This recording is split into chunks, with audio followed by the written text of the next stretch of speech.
Stability. It just makes me want to, feels like I'm in a nice hot tub or something.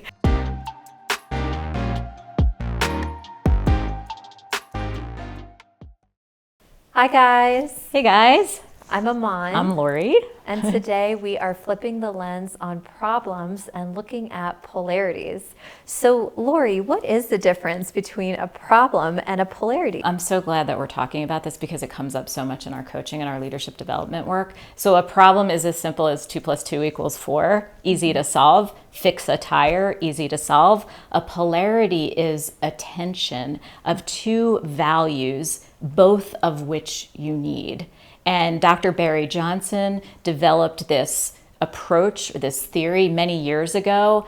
Several people have built on it. I love Cliff Kaiser's example of we both need to breathe in and we need to breathe out. If we just do one, we're going to die. We absolutely need both. And it's such a good example. Obviously, we're going to get into organizational examples, individual examples, system examples, but I think that the two of them have done a nice job of helping us distinguish between a problem and a polarity. And it's so important for leaders to see those distinctions, because what they tend to do is take something that is a polarity and try to solve it. And when they can see something as a tension that simply needs to be navigated instead of solved, they can practice that instead of just trying to solve the problem and wasting time.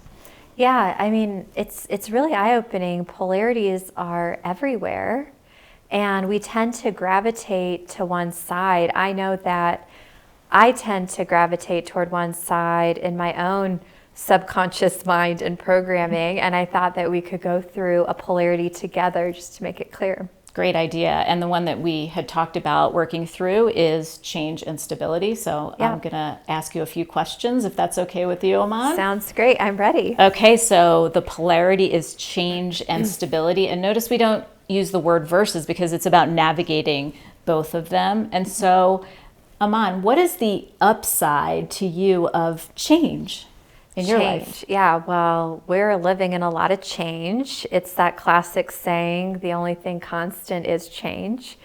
And for me, the upside of change is innovation. It's being on the leading edge of things. It's novelty. It's creativity.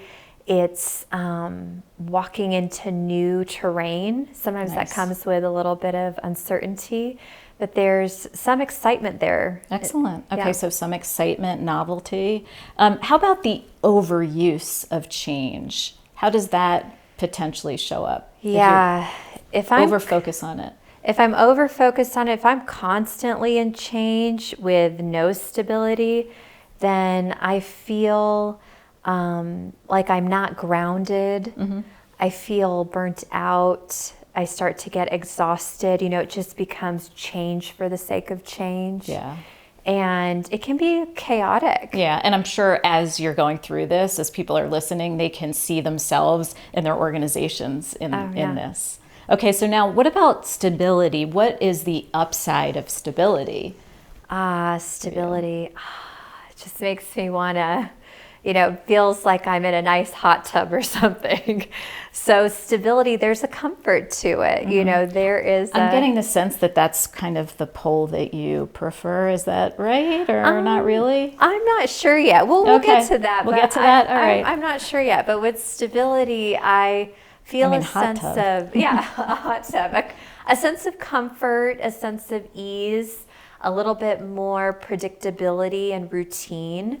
So I know that I'm going to get up and do this, and life just feels a little bit more predictable and stable. Okay, and how about the overuse then of stability?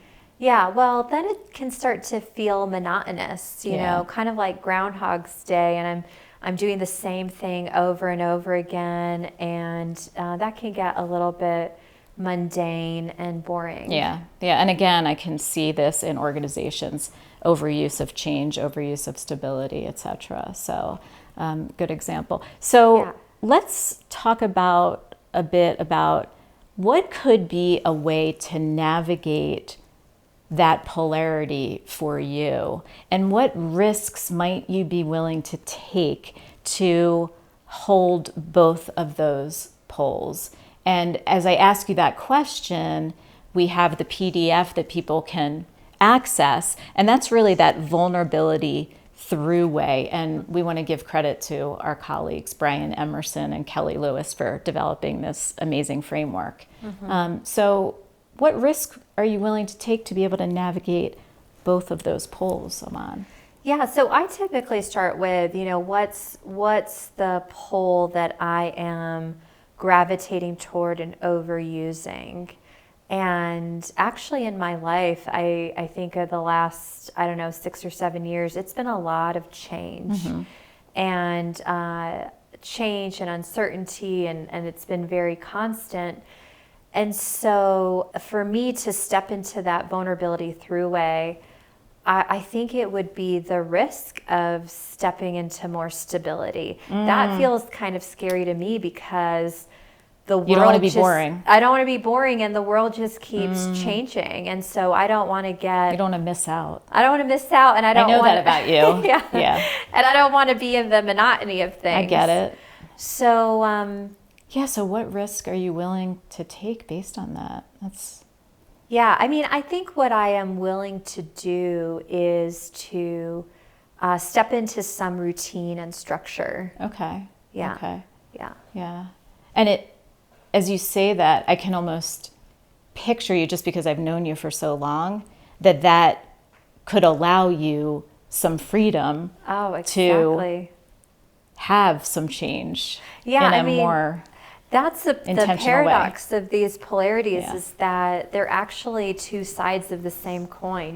With greater structure, I actually have greater flexibility. With more stability, I have the foundation for navigating change. It's like finding freedom in the constraint, They really go together. So I do think having more stability would give me greater capacity for change. Excellent. So that would be the risk that I'm willing to step into. Okay. Can you tell me a little bit more about the vulnerability of that risk, like how that feels for you? Because it's easy for us to talk about it. I'm curious about, what does that feel like for Aman? Yeah, it feels like slowing down. It feels like the risk of, well, if I don't change quickly enough, will there still be relevance? So there is a feeling of what will happen, uncertainty. Okay. Yeah. Okay, so I'm hearing you say you're willing to step into some of that uncertainty to take the risk. Yeah. That's your vulnerability through it. And the vulnerability is also just letting go and trusting. Yeah. Yeah. Okay. All right, good. And so the next piece of this is that third way, that transformational third way. Yeah. And so what comes to mind as again, we're navigating polarities. We're not saying you're going to go to one side or the other. You're bringing both of these polarities together into this new way, this transformational third way. So what comes to mind for you? And I know that when we teach this and when we coach our clients on this, sometimes images help, because it's not something that exists right now. We have to think of something new. So if there's some image or picture or new word. Yeah, so the image or metaphor that comes up for me is a bamboo tree. And it is about being firm, being stable, and also being flexible and adaptive and open.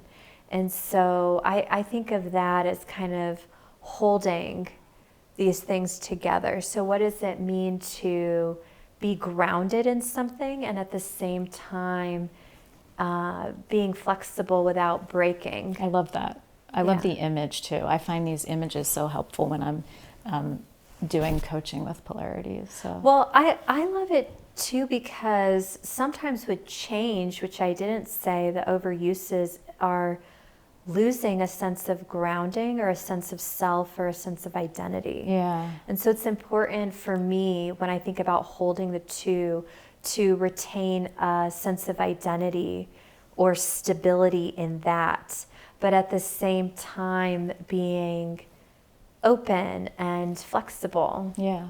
So just to close, we're curious for all of you, what polarities are you navigating as an individual, as an organizational leader, and how can you get curious about the side of the pole that you're not as attached to and lead more effectively?